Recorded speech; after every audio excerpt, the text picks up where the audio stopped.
As the days wind on and we wind up back here, Tuesday, January 21st, the day after Martin Luther King Day, the day after Trump's inauguration.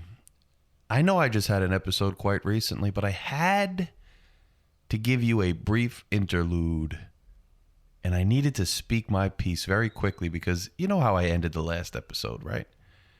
Last episode was, I'm obviously hoping for the best, and, if I was on a plane and Trump was the pilot, I'd want him to land it because I want to survive. And I still obviously want this country to survive because I live here, and I still want the best to happen with this new president. And for as far as he guides America righteously anyway to be successful, sadly, I don't see a lot of that happening so far.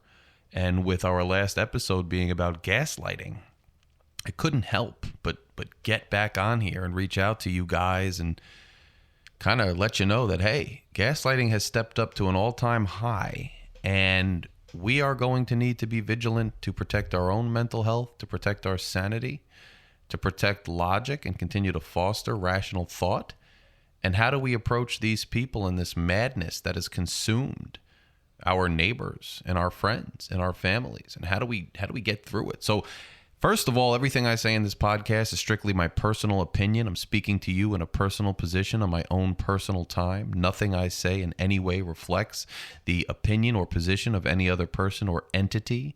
This does not constitute legal advice or any professional statements. This is strictly me as a private citizen talking to you about matters of public importance and giving my personal opinion. But we keep it real. So yesterday, Donald Trump takes office, and before he does it, Joe Biden issues pardons for several people, including Anthony Fauci and members of Biden's family and members of the January 6th committee. And every Trump person in their mama comes out. They have kinder logic, and that's what I call it, kindergarten logic. And I say that it kind of goes like this, right? Like it's the type of thing a kid says when he says, well, I went to sleep at night on Christmas Eve. I woke up and there were presents under the tree. Therefore, Santa definitely exists, right? It's like a very limited logic that doesn't go any deeper than very surface-based stuff. And that's how they think. Now, I don't know if it's willful or just they can't compute anything above that yet. We're trying to figure that out. But essentially, they came out now saying that, well, if the Bidens had nothing to hide, then why would there be a preemptive pardon? Clearly, they're criminals. They're epic criminals. But what's hilarious about that is these are the same people that spent 4 years telling you that Trump was being unjustly prosecuted by an unjust and corrupted president. And yet they are questioning why you would need to pardon somebody if they didn't do anything wrong. Well, by their own ridiculous logic, you might have to pardon somebody if there was a corrupt president who was prosecuting them, even though they were innocent, right?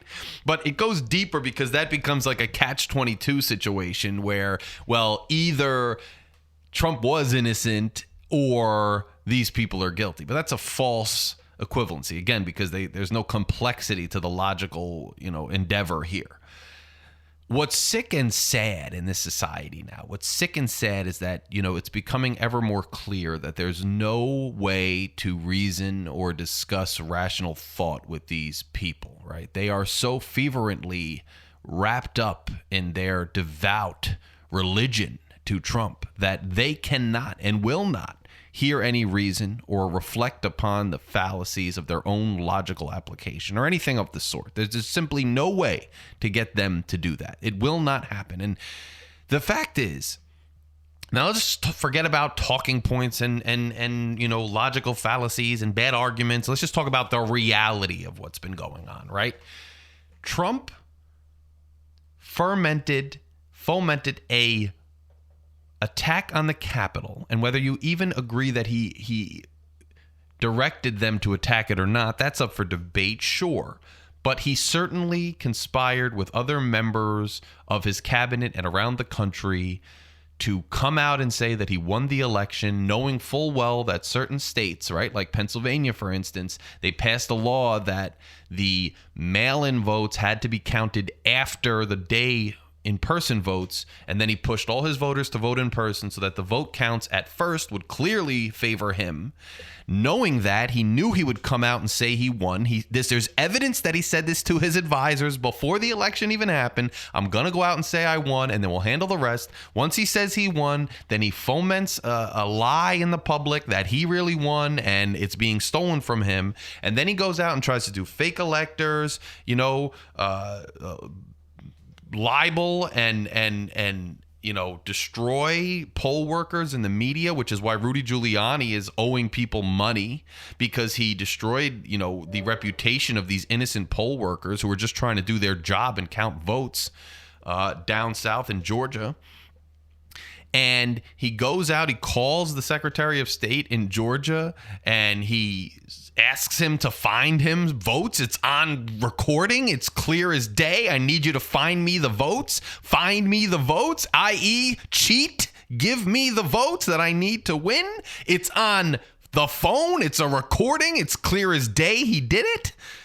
And the word I was looking for before was slander. They go out and slander these poll workers. They slander the company that makes voting machines. They engage on this just campaign of absolute lies. But he's on the phone on recordings, cheating, trying to steal the election. It's ridiculous. And then on camera, all these people ransack the Capitol, try to break in literally with their Confederate flags, MAGA flags, Trump flags, scaling it, pushing over cops, breaking windows, breaking through doors. It's on camera. They're all on camera. So then we have congressional members who conduct an investigation into all of this, which is, it really happened, okay? It's in front of your face. They conduct investigations. They impeach him. The Senate votes 57 to 43 to convict him. I'm pretty sure the count was 57 to 43 guilty. But because of the ridiculous rules of the Senate, you needed more to vote guilty in order for it to happen. So the Republican senators, even if they agreed he did something wrong, and some of them admonished him on the floor because of what really happened, including Mitch McConnell, including Marco Rubio, they admonish him on the floor. Yet they don't have the balls, guts, or responsibility or integrity to vote that he's guilty. Still, the majority voted guilty. Trump doesn't get convicted, so therefore he can run for office again. Then he still cries like a baby, wouldn't participate in the transition, made it difficult for Biden, still cried that he didn't lose, and leaves. Then the January 6th committee tries their best to dig into what happened, and they give you all this facts and proof. And because our justice system grinds so slowly, and they distract you with things like who Fani Willis is sleeping with, which was stupid on her part, just stupid. And the New York DA is charging him with these misdemeanors and trumping it up into felonies, which is semantically and legally accurate. And Trump did do what he's accused of and convicted of in New York. He did do it. But is it the one you want to start with? No, but the other ones are never going to get underway.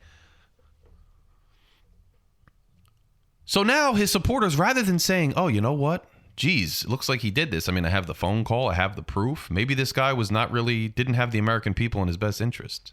Instead of acknowledging the truth and the facts, they turn around and make up a lie, just straight up gaslight, make up a complete and utter lie that the January 6th committee is corrupt and that anybody who's against this guy needs to be locked up and thrown in jail. And they were posting on message boards and in their little stupid circles and all that as recently as last week that these people needed to be arrested and locked up. And Trump even made similar comments to that. So maybe that's why Biden would preemptively pardon a bunch of people who, for doing their job and trying to get to the truth, may be persecuted and prosecuted for that, because the guy who actually deserves to get prosecuted and the 1,500 scumbags who ransacked the Capitol who deserve to be prosecuted are going to be let out and set free, and they should be immune from prosecution or being held to account for their actions. Therefore, lock up the truth seekers, lock up the people who are actually investigating illegal activity. That's peak gaslight. Peak gaslight. And so yesterday, Trump, one of the first things he does when he gets into office is pardon 1,500 of the people that ransacked the Capitol building. 1,500 of the people that committed crimes on camera, who have no respect for this country, no respect for our democratic processes, no respect for anything. He pardoned them. And the idiots walking around claiming that they are the most patriotic, that they believe in America and the Constitution and all that other nonsense, they're the ones cheering for people who attacked our democracy, attacked our Capitol building to be free. The ones who go around saying they want the rule of law and criminals should be locked up, they are the ones who are supporting this guy who set these people free. This is what they want. That's peak gaslight. Don't let them tell you they're patriots. Don't let them tell you you're not. Don't let them tell you they believe in crime fighting. Don't let them tell you you don't. They're gaslighting. The same people who say that they are against anti-Semitism because they're just Team Israel all day and against anti-Semitism on college campuses, one of the guys who got freed in Trump's pardon wore a Auschwitz sweatshirt saying work sets you free in Auschwitz, a concentration camp sweatshirt at the insurrection on January 6th. He was set free by Donald Trump. The same people who claim to be against anti-Semitism cheer this. It's peak gaslight. I was watching the other day, somebody posted something about how Jeffrey Epstein ran a cartel of child molesters and they never released the names. That's why they don't trust the government. Now, this person was a Trump supporter. It's peak gaslight that the only person we actually have currently involved in office in a picture with Jeffrey Epstein is Donald Trump himself. How can you be a Trump supporter and claim to want to protect the children and think that Epstein has secret documents and you don't trust the government, but then be an ardent Trump supporter when there's pictures of Trump with Epstein and Trump admits to knowing Epstein and said he likes young girls? Now, I'm not saying Trump is involved with Epstein because I don't believe in any of that nonsensical conspiracy crap anyway. I think Epstein was just a molester, a crooked scumbag, and the few people that were involved with him and actually engaged in trafficking and engaging with sex with minors have already been leaked. We already know who they are. They've been prosecuted. His wife's been prosecuted. She's not been killed. She hasn't committed suicide. It's all BS, this huge conspiracy nonsense anyway. So I'm not subscribing to it anyway, but it's funny that if you subscribe to that and you claim you want to protect children all the time, that you're the guy you devoted yourself to is in pictures with a known child molester who you claim had a cartel. You can't make the illogical, nonsensical crap make sense because it doesn't make sense. Making sense and Trumpism is mutually exclusive. Mutually exclusive. And we can sit here and try to be good neighbors and all that because these people always tell you, why are you attacking me? We're trying to be good neighbors. Are you? Because you just let 1,500 criminals out. You attack the very nature of truth. You attack objective fact that exists independent of you or me, and then you gaslight me into thinking that you're the truth seeker. I don't think we can have a rational conversation. I don't think it's possible. And nor do I care. And you wonder how this can happen. Well, think back to human history. Think back on human history, right? You had the Salem witch trials. Remember that? There was just, people were whipped up into a frenzy that there were witches amongst them. And you could just accuse your neighbor. You could accuse a girl, any girl you wanted, any woman you wanted. You can accuse her of witchcraft. And they'd give you a sham trial and then kill you, basically. Give you tests, too. If you drown, then I guess you weren't a witch. It's too bad, so sad. If you survive, we got to burn you at the stake. It's all bullshit. It was all just mass hysterical bullshit because people are pretty stupid and they believe pretty stupid things, like perhaps believing in that type of witchcraft to begin with. How about the Spanish Inquisition? You better believe or we're going to torture and kill you till you say you do. Nazism? You think Nazism was some remote, distant thing years ago? 1930s Germany was not much different than today. There were intellectuals, there was technology, there were cars, there were radios. It was very similar to today. And how did they ramp up the fury sufficient to put people in trains and literally burn them to death by the 100,000, by the million, burn them to death, kill them, execute them, take all their property. These were normal people who used to have rights. This was a Western society in Europe, an enlightened society, some might say, that was able to turn either a blind eye or actively cheer for their neighbors to be straight up executed en masse because they were whipped up into a furor by the Fuhrer. How is it possible? Well, I submit to you that human beings are not very intelligent in mass. I think there is a very small percentage that can actually remove themselves from emotional attachments and comforting beliefs and actually engage with objective fact. And the truth is that these people are so devout in their belief of being righteous and of Trump that they will find a way in their minds to negate any fact you give them that calls him into question. They are devout to it. They believe it without reason, just like faith in a monotheistic religion. There's no proof that the monotheistic religion makes sense. There's no proof of a human child being born to a virgin. It's kind of absurd when you think about it. In fact, worshiping the sun or the earth seems more rational, given that the sun actually gives you life and everything else is speculative at best. And I'm not criticizing anybody who believes that. I mean, there might very well be and probably is some sort of creator, because how do we exist out of nothing? I mean, that's a philosophical question that's hard to tackle. So you can't take a confident position as an atheist either. But I'm just saying, some of it relies on pure faith, i.e., I refuse to listen to reason. In fact, not listening to reason and not listening to fact is a virtue, because it's virtuous to blindly believe, and it is corrupted to use your senses and logic and rationality to engage with the truth. Therefore, I'm virtuous in my blind beliefs. But when you're virtuously devoted to somebody who's so nefarious as somebody like Donald Trump, who lets 1,500 people out of prison just because they support him, then your devotion is to something not good and not righteous.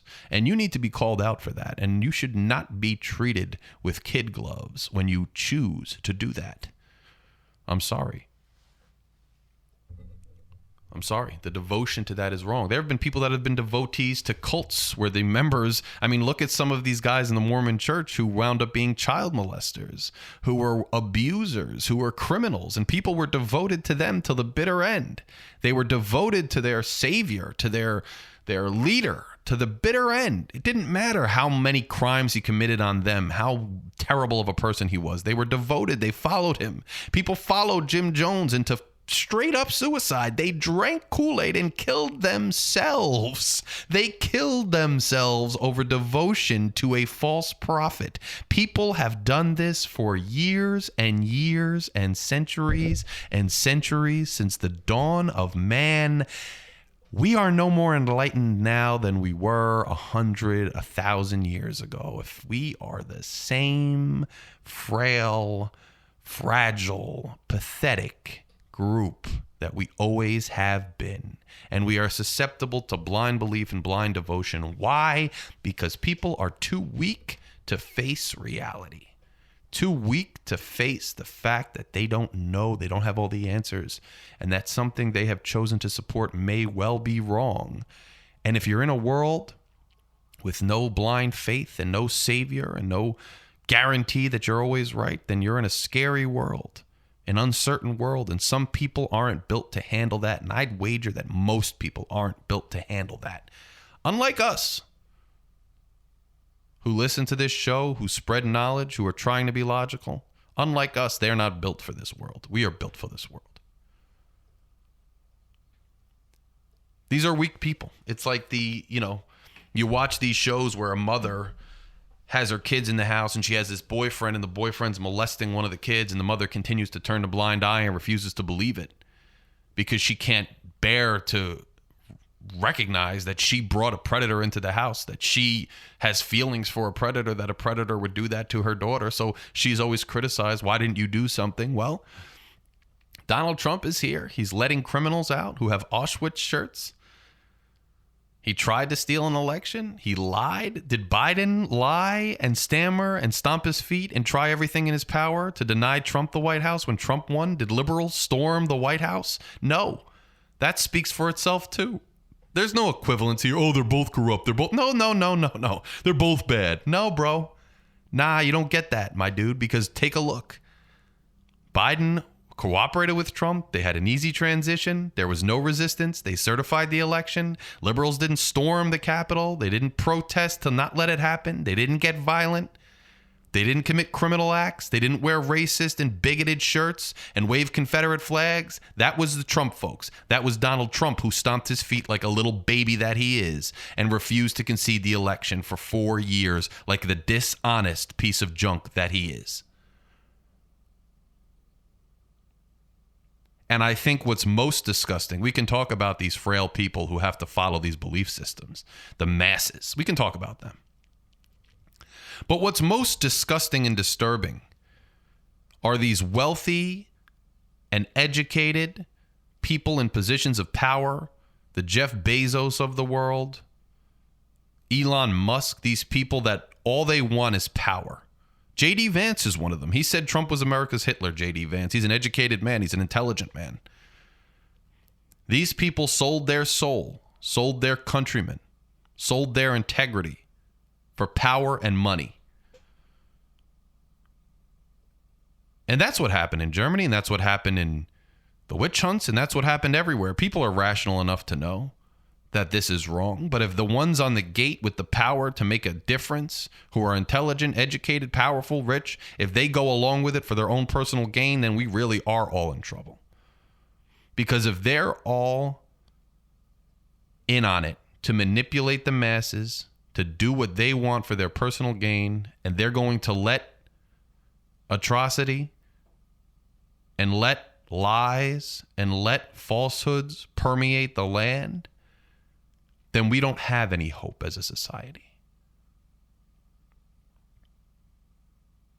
It's one thing to not have the mental capacity to understand what's going on and blindly follow. It's disgusting, vile, nefarious, and evil to know about it and go along with it for your own personal gain. And there are far too many people in our society that are doing that.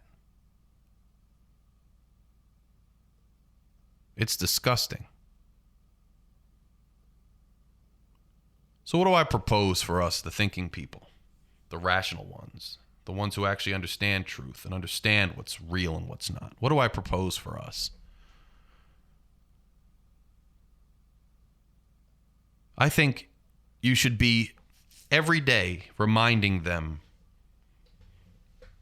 of the logical fallacies that they put forth. Every day reminding them, in any chance and opportunity you get, of the vile people that Trump just let out of jail. Reminding them of the parallels that this has to other terrible times in human history. Reminding them and pointing out their misguided beliefs and how it doesn't make any sense in the real world. Reminding them of actual facts. But there's a limit to that, too. Our own sanity cannot be compromised by going in circles trying to explain something to people who don't have the capacity to reason properly or who willfully don't want to engage in such process. You can't explain calculus to a 2-year-old. And if the 2-year-old wants to point to the wrong answer over and over again and stomp his feet, eventually you got to walk away, just say no, or give in. Because he's never going to understand why it's the wrong answer. So you need to dunk on people, let them know, and then you need to walk away. Some people can't learn advanced algebra. And rather than drive yourself crazy trying to teach them about it, you should just stop inviting them to the class.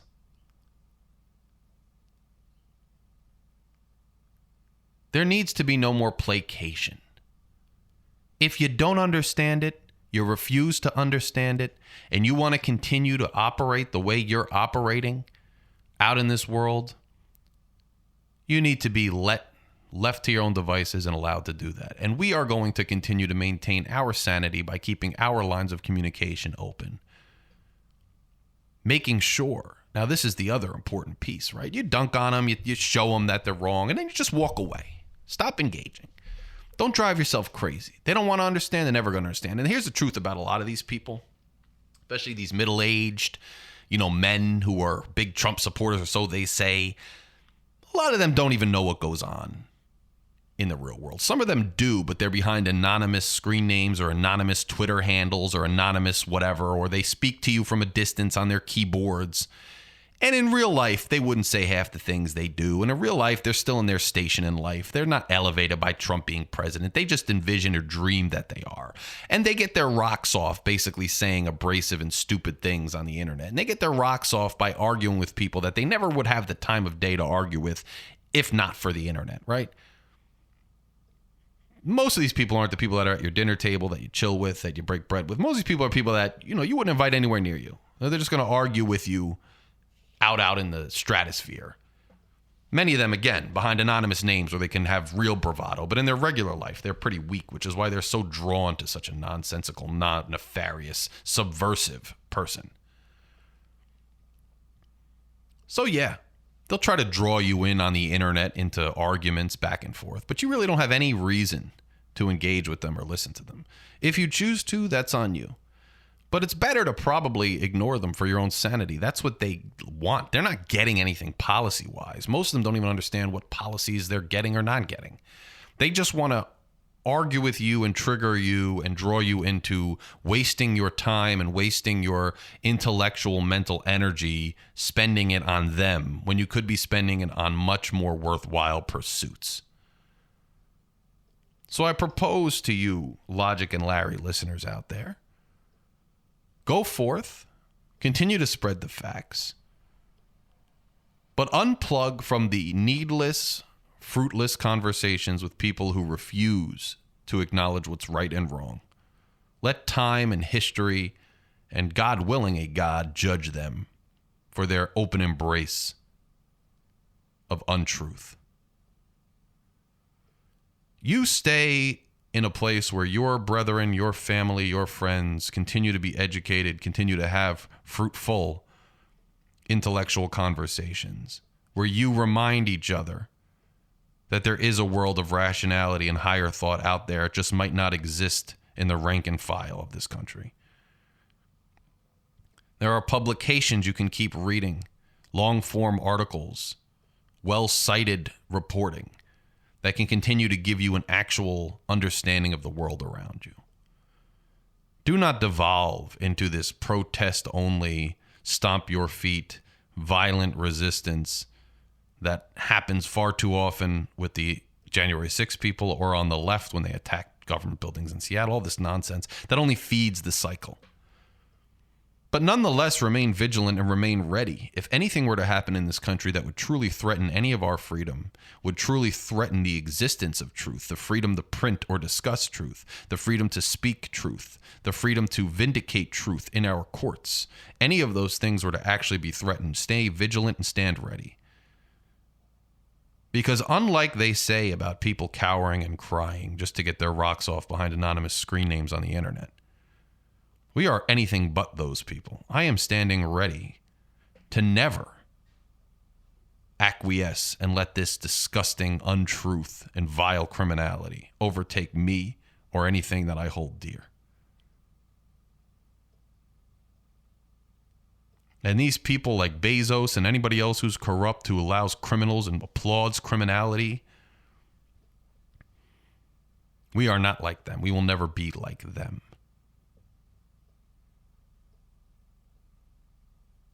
And anybody who lets 1,500 criminals out of jail and tries to steal a free election is not somebody worthy of deferring your opinion for. So I am disgusted by what occurred today.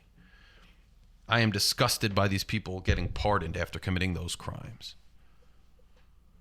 But I'm going to remain a person of integrity, a person of honesty, a person who does not judge one in their business or day-to-day actions by their political beliefs, but certainly makes an assessment of whether or not to engage with them intellectually based on those beliefs. And if people can't acknowledge, and it's like I said last show, it's one thing to like Trump despite all of this, but at least call the nonsense out, at least acknowledge what he did. If you can't even acknowledge what he did, you have a real problem. And anyway, that concludes this interlude of Logic and Larry. I hope you'll tune into the next episode. We are continuing to be a voice out here for a reason in a world of crazy, chaotic wildness. Please share the show. Please let people know about it. Please continue to be vigilant in your interactions with people. And please stay strong and stay at mental peace. I love you all, and I wish you all a pleasant week and coming month. Larry K is out.